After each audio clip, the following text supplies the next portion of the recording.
Hola, desde que se me dijo que tenía que dar una charla que relacionara algún tema de la asignatura con otras ramas de la física o del conocimiento en general, le di vueltas en mi cabeza a sobre qué podría hablar, sobre qué podría ser algo interesante o relevante.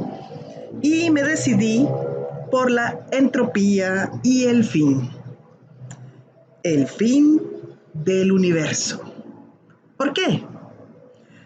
Parafraseando a Alemán Berger, seguramente un pensamiento recurrente que ha aguijoneado a la humanidad es el referido a la perdurabilidad del cosmos y la repetibilidad indefinida de los procesos naturales. ¿O acaso me dirán que nunca se lo han preguntado? Es decir, probablemente alguna vez todos nosotros nos hemos preguntado, ¿todo permanece esencialmente igual a través de los continuos ciclos de la naturaleza? ¿O puede distinguirse entre ellos una dirección, una tendencia susceptible a ser desvelada por una paciente indagación científica? Y bueno, a mí me resulta particularmente útil que las respuestas a tan trascendentes preguntas hayan llegado de la mano ni más ni menos que de la termodinámica. Recordemos que esta es una rama de la física que está fuertemente emparentada en sus orígenes con el uso y la explotación de la maquinaria durante la Revolución Industrial. En aquellos días, los ingenieros encargados de obtener el máximo rendimiento en sus factorías estaban muy interesados en descubrir si existía algún procedimiento para poder incrementar la cantidad de trabajo útil que le extraían a las máquinas que en sus fábricas empleaban. Este asunto, que es en apariencia tan mundano, implicaba en realidad profundas investigaciones acerca de la transformación de la energía en trabajo y también en calor. Los físicos del siglo XIX se enzarzaron en tales estudios no tanto por las repercusiones industriales que de ellos pudieran desprenderse, sino por los avances en la comprensión de las características de un concepto que es medular en la física. Este es el de la energía. Los resultados de sus esfuerzos alumbraron la mayor parte de lo que todavía hoy se estudia bajo el nombre de termodinámica. Termodinámica. Este término, que se deriva de las raíces griegas termo, que significa calor, y dynamis, que significa fuerza, indica desde su nombre la atención dedicada por sus creadores a desentrañar cuáles son las relaciones, miren, entre los focos de calor y las fuerzas motrices que estos podían ejercer. ¿A que no lo habían pensado?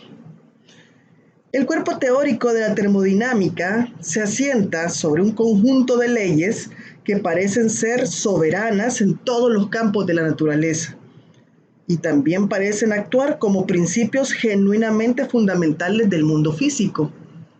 Veamos este cuerpo teórico. Para iniciar, pues tenemos la primera ley de la termodinámica. Esta enuncia que la energía no se crea de la nada, ni se desvanece sin más, sino que tan solo se transforma ordenadamente de unos tipos en otros. Los principales procesos mediante los que se transfiere energía de unos sistemas a otros son, como ya sabemos, trabajo y calor. Imaginemos el siguiente ejemplo.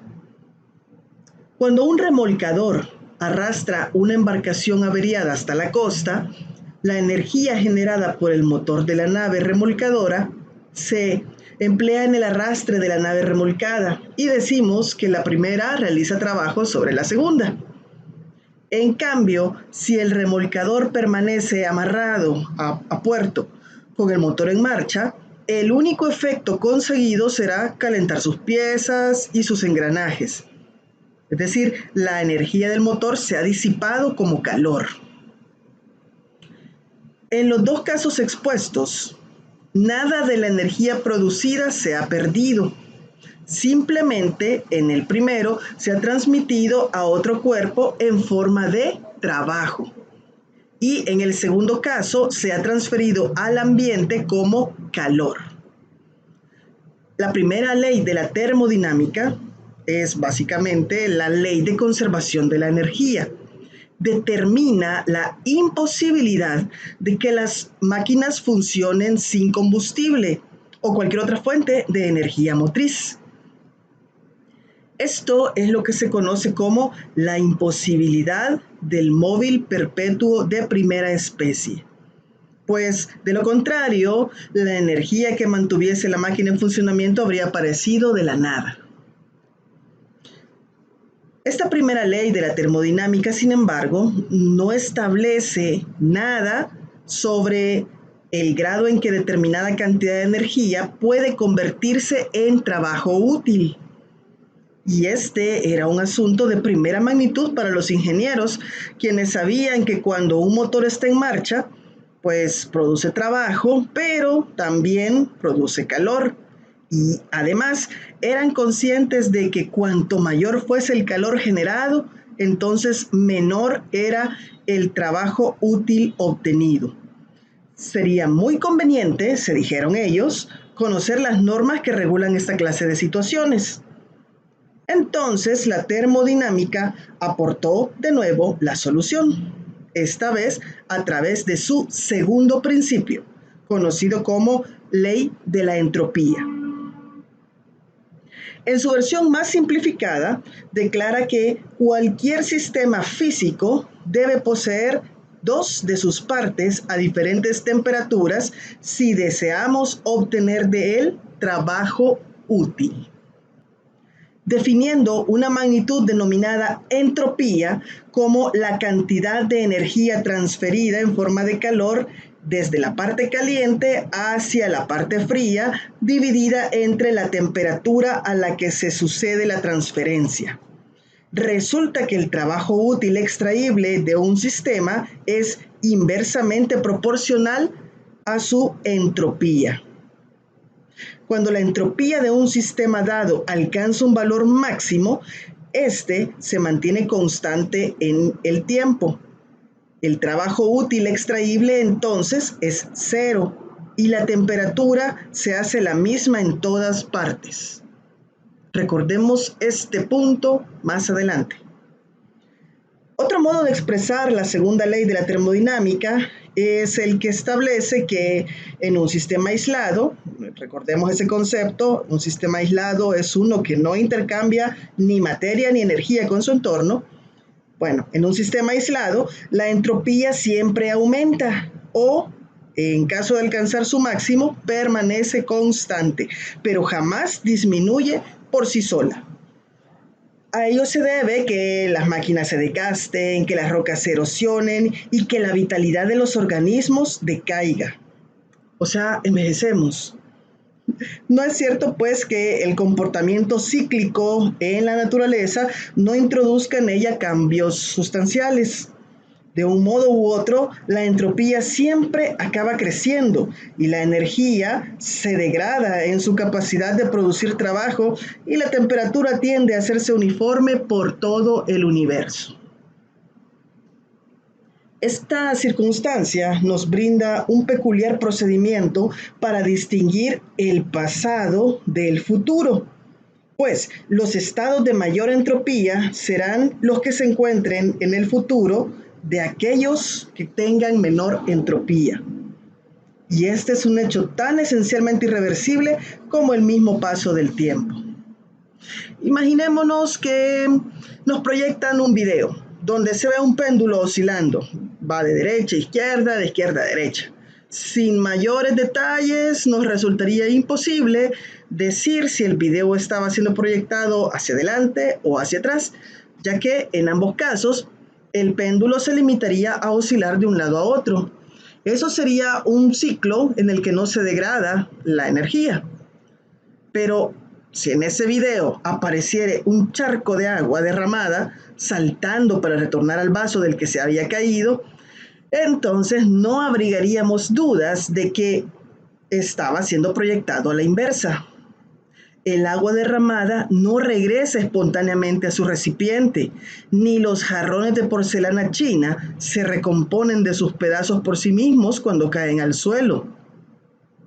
El transcurso del tiempo, desde el pasado hacia el futuro, viene marcado en física por el crecimiento de la entropía en la naturaleza, fenómeno que se designa como la flecha termodinámica del tiempo.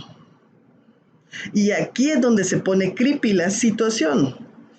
Las consecuencias de la ley de la entropía para los seres vivos distan mucho de resultar alentadoras. ¿Por qué?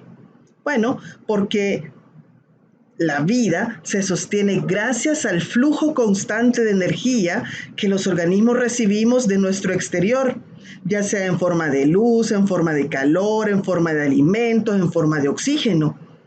Cuando la entropía sea máxima en el universo, esto implicará que todas las regiones igualarán sus temperaturas y por lo tanto cualquier flujo de energía cesará y la vida se tornará insostenible. La degradación energética implica en el aumento de entropía. La degradación energética implícita en el aumento de entropía entraña que finalmente no quedará energía útil para impulsar las delicadísimas reacciones químicas que constituyen el soporte vital de los organismos.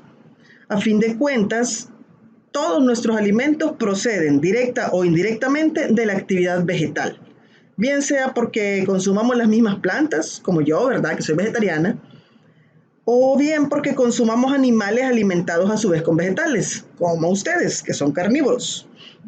Las plantas sustentan su metabolismo con la energía luminosa que reciben del sol, y el sol sigue radiando a causa de las reacciones nucleares que acaecen en su núcleo.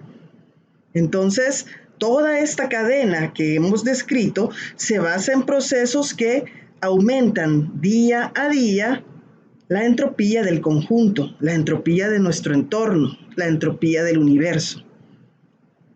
En algún momento del futuro, nuestra estrella agotará su combustible nuclear y cualquier rastro de vida en la Tierra se extinguirá. Nada podremos hacer para poder evitarlo, ni aunque la tecnología haya alcanzado cotas suficientes para trasladarnos a vivir a otro sistema estelar, pues más tarde o más temprano la teoría habitará en todo el cosmos. Aún así, estemos tranquilos porque el triunfo de la ley de la entropía sobre el desequilibrio térmico hoy presente en la naturaleza no va a tener lugar de modo súbito, sino gradualmente. Esto lo podemos comprobar a través de una simple observación del firmamento, que demuestra que nuestro universo todavía está muy alejado de un estado de equilibrio en el que la entropía sea máxima. ¿Cómo puedo asegurarles esto? Bueno, por los minúsculos puntos brillantes que contemplamos en el cielo nocturno. Esas incandescentes cabezas de alfiler prendidas en ese hermoso telón negro, pues son las estrellas, radiantes, separadas entre sí por inmensas distancias del gélido espacio vacío. De haberse alcanzado un equilibrio térmico universal, no nos encontraríamos con tan acusadas diferencias de temperatura. Las estrellas, por consiguiente, terminarán por apagarse y sus restos se igualarán a la temperatura del espacio circundante. Pero antes de que esto ocurra, habrán tenido lugar muchos otros fenómenos interesantes de degradación en los sistemas ordenados. Hablemos un poco acerca de estos otros fenómenos en los que se degradará la energía. Los elementos químicos que nos constituyen tanto a nosotros como a toda la materia que nos rodea, se sintetizan en las estrellas gracias a los procesos de fusión nuclear que tienen lugar en su interior. Seguramente ustedes alguna vez han escuchado la frase "somos polvo de estrellas". Bueno, es por esta razón, porque todos los átomos que nos conforman alguna vez fueron sintetizados en el núcleo de una estrella. El equilibrio hidrostático que mantiene a las estrellas estables es posible debido a que la presión de radiación y la presión de los gases que intentan expandir la estrella se ven contrarrestadas por su gravedad, que intenta comprimirla. Este delicado equilibrio mantiene a las estrellas estables mientras les quede combustible que pueda ser consumido durante los procesos de fusión nuclear. La energía se transporta desde el centro de la estrella donde es generada hacia la superficie. Este transporte puede ser mediante conducción, convección o radiación, o bien una combinación de estas. El flujo de energía determina el gradiente radial de temperatura dentro de la estrella. Se sabe que en las estrellas masivas, vamos a considerar aquellas que sean mayores a 8 masas de nuestro Sol, el transporte de energía es principalmente por radiación y depende de la opacidad del material estelar a la radiación. La opacidad es una función conocida de la temperatura, la densidad y el estado de ionización del gas estelar que se obtiene de la física cuántica y atómica. En las estrellas que son como nuestro Sol, la convección es el mecanismo de transporte de energía más importante. O sea que en este momento en nuestro Sol se está llevando a cabo procesos de convección para llevar la energía desde el núcleo hasta la superficie. La convección consta, como sabemos, de un movimiento macroscópico de masa que lleva el transporte eficiente de calor y mezclado de material desde los radios interiores hasta los radios mayores de la estrella. Y la conducción solamente es un mecanismo importante de transporte de energía en el caso de las estrellas que se denominan enanas blancas, de quienes vamos a hablar un poco más adelante. Pero bueno, aunque hemos hecho este resumen del transporte de energía dentro de las estrellas, es importante que sepamos que no todas las estrellas son iguales. Si estudiamos dos cualesquiera seleccionadas así al azar, vamos a comprobar que su composición no es idéntica. Alrededor del 70% de su masa es hidrógeno. Luego, entre el 24 y el 26% es helio. Y entre el 4 y el 6% restantes es una combinación de elementos químicos más pesados que el helio. Y estas pequeñas variaciones en su composición pueden tener un impacto significativo en el ciclo vital de las estrellas, pero su vida está condicionada sobre todo por su masa. Las estrellas que son menos masivas irán consumiendo poco a poco su combustible. Lo hacen de manera muy lenta y por eso estas estrellas viven más tiempo. Al mismo tiempo que están consumiendo su combustible, también su radio se irá incrementando y la estrella se irá reajustando y expandiendo, adquiriendo un color cada vez más rojizo debido al enfriamiento de su superficie y dando lugar a los objetos estelares que hoy conocemos como gigantes rojas. Este es el destino al que está abocado nuestro querido Sol. En aproximadamente unos 5.000 millones de años, él se convertirá en una gigante roja. Pero eso no es todo. Cuando el combustible de estas estrellas, relativamente poco masivas, se agota completamente, ellas expulsan sus capas más externas, dando lugar así a una nube de gas que se conoce como nebulosa planetaria, en cuyo centro permanecerá lo que queda de la estrella. Es una estrella degenerada que se conoce como enana blanca. Como su combustible se ha agotado, la producción de su energía en el interior cesa y este objeto estelar se va enfriando gradualmente hasta dejar de emitir cualquier tipo de radiación detectable. De nuevo, les recuerdo que este es el destino de nuestro Sol. El ciclo vital de las estrellas que son más masivas seguirá un camino diferente al de nuestro Sol. La velocidad a la que ellas consumen su combustible es mucho más alta que la de las estrellas menos masivas. Aquí aplica aquello de vive rápido y muere joven, porque estas estrellas son mucho más grandes, pero viven un periodo de tiempo muchísimo más corto en comparación con las anteriores. Estas estrellas se degeneran en enanas blancas, pero su masa excede una cosa que se llama límite de Chandrasekhar, que equivale a 1.44 masas solares. Entonces, en lugar de convertirse en enanas blancas, se transforman en estrellas de neutrones. Pero hay otro límite más de masa que les es posible rebasar. Es el límite de Tolleman-Oppenheimer-Volkov. Si una estrella de neutrones resultante tiene una masa de 2.17 masas solares, entonces colapsa para dar lugar a una estrella de quarks o a un agujero negro. Aunque, como acabamos de ver, el ciclo vital de un objeto estelar está relacionado o está condicionado con su composición inicial y sobre todo con su masa, básicamente su destino al final siempre es el mismo, porque al final, dejan de producir energía y la emisión de radiación cesa. Algunas estrellas tendrán la capacidad de reproducirse. Aquellas que tienen una masa inicial superior a 8 masas solares, estas estrellas masivas consumen su combustible con más velocidad que las estrellas menos masivas, de manera que cuando se agota completamente y la producción de energía mediante fusión nuclear cesa, el equilibrio hidrostático se rompe. En ese momento, las capas más externas de la estrella caen súbitamente sobre el núcleo de hierro, del que no se puede extraer más energía mediante los procesos de fusión nuclear, y rebotan, saliendo despedidas hacia el medio estelar. Estamos ante una supernova.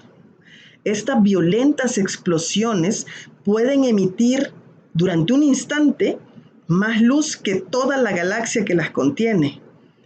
De hecho, eso es lo que estamos esperando que suceda en los próximos 100.000 años con Betelgeuse, la de la constelación de Orión. No sé si oyeron las noticias, pero se supone que está en este proceso de convertirse próximamente en una supernova. Pero bueno, un fenómeno así nos permite intuir la enorme cantidad de energía que se libera en este proceso. Y esa energía pues viaja por el espacio.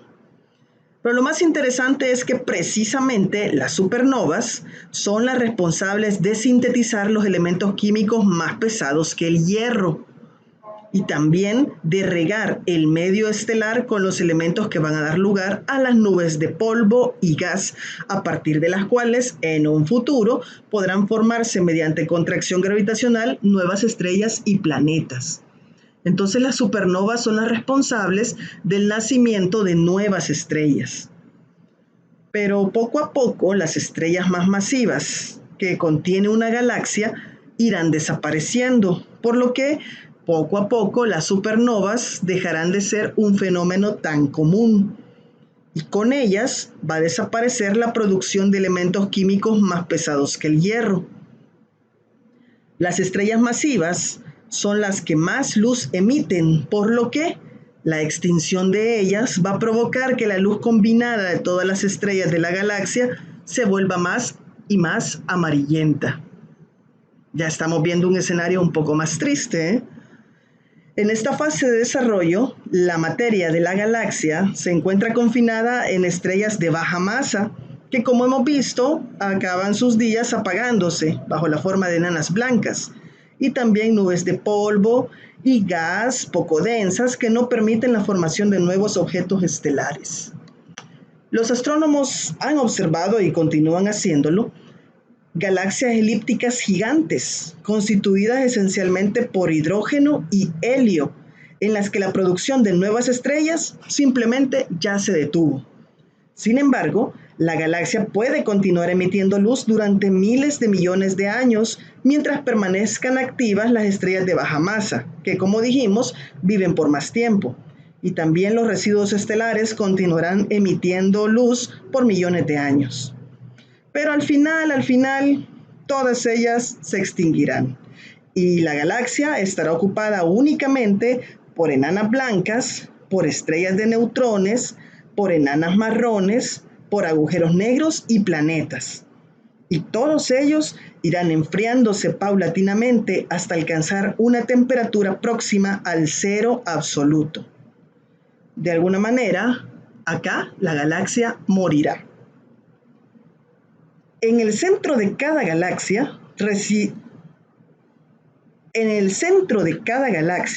reside un agujero negro supermasivo, en torno al que orbitan todos los sistemas estelares que constituyen la propia galaxia.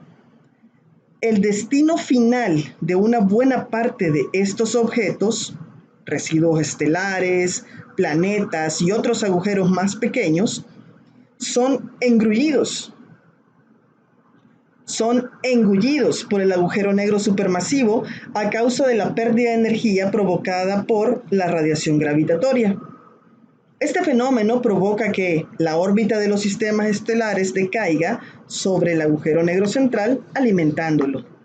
Sin embargo, ni siquiera los agujeros negros supermasivos de los centros galácticos son eternos. Y no lo son porque muy poco a poco van perdiendo masa, debido a que emiten partículas de muy baja energía y una enorme longitud de onda, que de hecho es similar al tamaño del propio agujero negro. Esta forma de radiación se conoce como radiación de Hawking. A medida que se incrementa la masa de un agujero negro, más tiempo tarda en evaporarse a causa de la radiación de Hawking. Pero ni siquiera los voraces agujeros negros supermasivos del centro de las galaxias pueden permanecer inmunes a este efecto. Así es que poco a poco, buena parte de los objetos que orbitan a su alrededor irán cayendo en su interior por efecto de radiación gravitatoria. El agujero negro irá devolviendo poco a poco al medio la materia que ha engullido, emitiéndola en fotones de muy baja energía, hasta evaporarse completamente. Acá me gustaría hablarles acerca de una teoría cosmológica que trata sobre la entropía y el fin del universo. Es el Big Freeze, o muerte térmica del universo.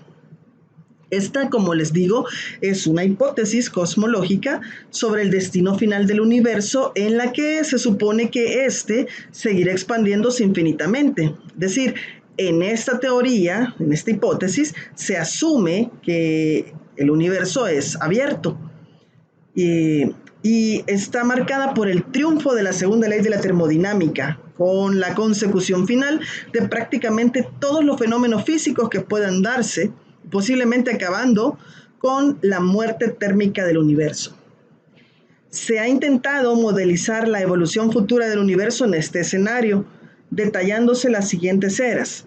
Primero está la era estelarífera, luego está la era degenerada, luego la era de los agujeros negros y finalmente la era oscura.